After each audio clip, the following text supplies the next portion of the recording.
Нурбек Душиналевич, у вас есть вопросы к представителю Джохар Кенеш?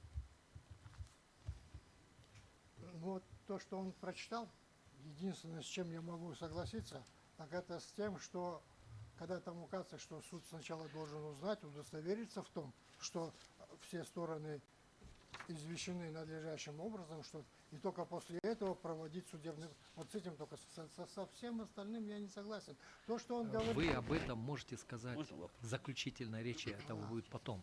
Сейчас у вас есть вопрос? Вопросы к нему есть? Ну у вот, вас? к примеру, приехал, кто с Нарына приехал. Он что, пойдет, в течение 10 дней пойдет регистрироваться? Да. Конечно, нет, не пойдет. Почему? А как вы его заставите? Ну это же абсурд вообще. Как вы его заставите? Это ваше мнение. Или в течение 30 дней. Он вообще не пойдет. Он пришел на базар. Зачем ему нужно куда-то идти, регистрироваться? Ему что это? Знаете, Проблемы создают какие-нибудь, что ли? Он что от этого? Нурбек Душинович, у гражданина есть право и тоже Обязанность. есть обязанность. Да, я Правильно? понимаю. Это вас, обязанность. Да. Он обязан. А кто их выполняет? Кто? Сейчас капитализм, понимаете, это при социализме было, что человек обязан, он это будет делать. Вы формулируете свой вопрос. Я вас понимаю, ваши эмоции. Но в данном случае он официальный представитель Джохар Кенеша, Я законодательного органа, Мгм. которые принимали вот ту норму, которую вы оспариваете. Мгм. И поэтому по существу ваших требований у вас есть вопросы вот к представителю законодательного органа.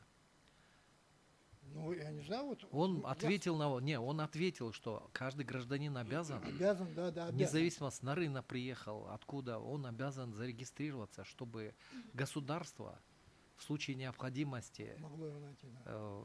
могли найти этого человека, возможно, возникли какие-то вопросы Да. к нему по его обязательствам перед государством, по оплате налогов, да, Оплате налогов, да, по регистрам, в том числе, скажем, предстать перед судом или явиться по какому-то вызову уполномоченного государственного органа.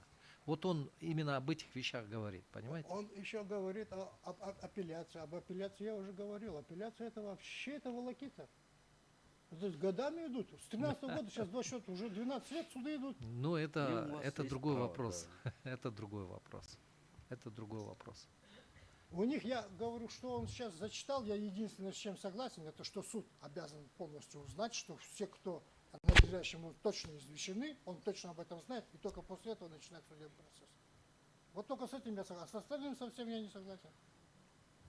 Все понятно, ваша позиция. Хорошо. Все, я-то, спасибо. Уважаемые судьи, есть вопросы к представителю Джохар Кенеша? Присаживайтесь, Самат Хаштабек.